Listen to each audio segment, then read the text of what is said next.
너는 그래서 안 돼. 너 때문에 내가 이 모양이야. 너한테 다 투자했는데 너는 왜 그거를 보상을 못하니? 무슨 얘기냐? 방금 이 말들의 특징 들어보신 적 있다고요? 큰일이네. 들어보신 적 있을 거예요. 대부분의 엄마 아빠들이. 왜 그런 얘기 영화나 이런 데서 들어보신 적 있죠.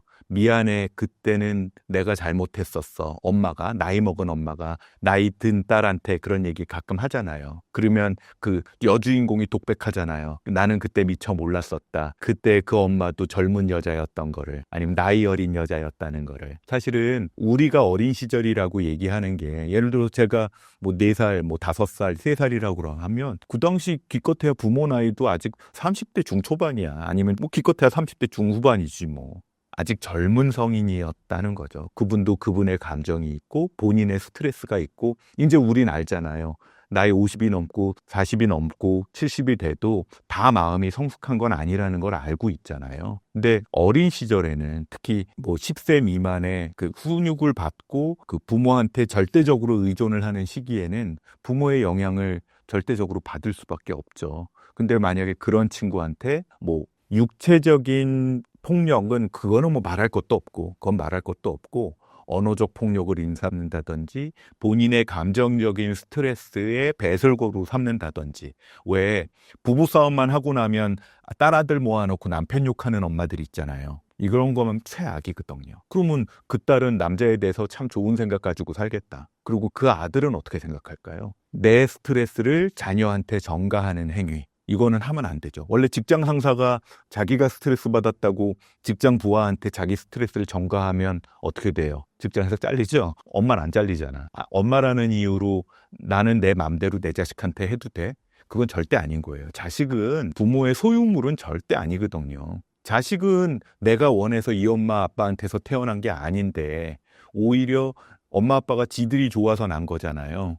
그러면 본인이 성숙해서 본인이 도토리 주워서 먹을 수 있을 나이가 되기 전까지는 키워주고 교육해줘야 될 책임감이 있는 존재가 부모인 거거든요.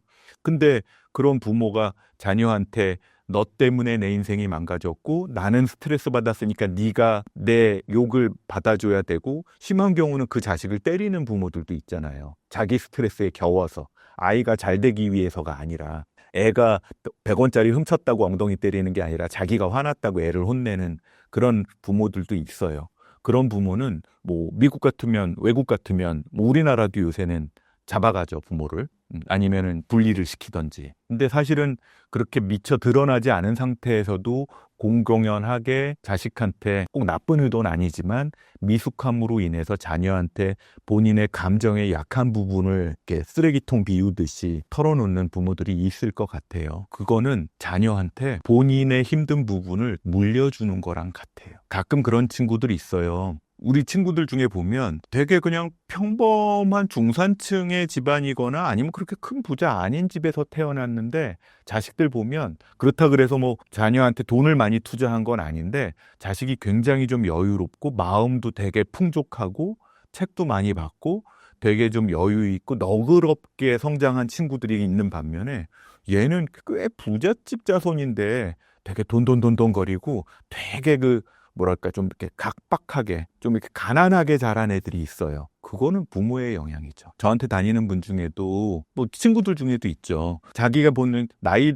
젊을 때는 30대 40대는 다 스트레스를 많이 받고, 그중에 대표적인 게 경제적인 스트레스인데, 경제적인 스트레스 때문에 자식을 또 들들들들 볶는 부모들도 꽤 있더라고요. 그 애기 10대 초반의 아기들한테 니들이 빨리 돈 벌어서 나를 도와줘야 된다느니, 얼른 대학 졸업해가지고 뭐 나를 도와줘야 된다느니, 자식들은 부모 도와줄 책임 없어요. 이건 제 개인적입니다. 어떤 분들은 자식을 노후 연금 삼아서 키우는 분들도 있다고 하지만 저는 그건 반대하고, 그건 개인 취향이니까 그거는 뭐 나라에서도 그거는 그렇게 권하고 있는 것 같지는 않아요.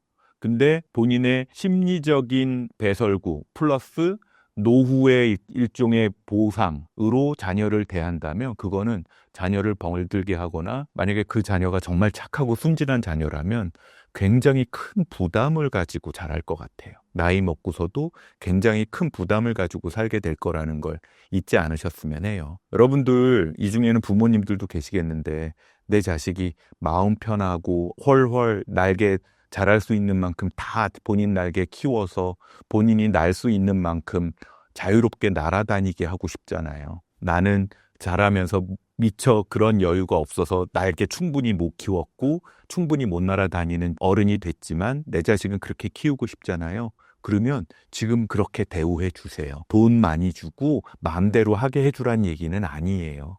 그냥 예뻐해 주고 본인이 할 수 있는 의지를 좀 북돋아 주고 칭찬해 주라는 이야기입니다. 왜 며느리와 딸하고의 대화법 중에 그거 있잖아요. 제가 예고잘 얘기한 적 있나요? 예쁘다, 고맙다, 잘했다. 그거 말고는 할 얘기 없거든요. 직장 후배한테 넌 이것 때문에 문제야 라고 얘기하면 그 친구는 두 가지입니다. 그래, 나는 이것도 못하는 문제야야. 나는 바보야. 두 번째는 나한테 그런 말을 한 저 인간 나 미워. 두 가지밖에 안 남잖아요. 가족 중에서도 마찬가지예요. 가족 중에서도 아무리 내가 엄마지만 내가 아빠지만 내 자식한테 아유 저 자식 저거 공부도 지지리도 안 하더니 대학 졸업하고도 일도 제대로 못하네. 아이고 저거 대학 그거 꼴 같지도 않은 거 대학교라고 잘 다니긴 하네 라는 아빠가 있다고 합시다. 그럼 그 아들이 내가 지금은 힘이 없어서 내가 지금 붙어 살지만 조만간 독립하겠죠. 그리고 원한만 남아있겠죠. 물론 대부분의 자녀들은 착하니까 그냥 그걸 받아들이지만 그분의 날개는 그 자녀의 날개는 그만큼 작아질 거예요.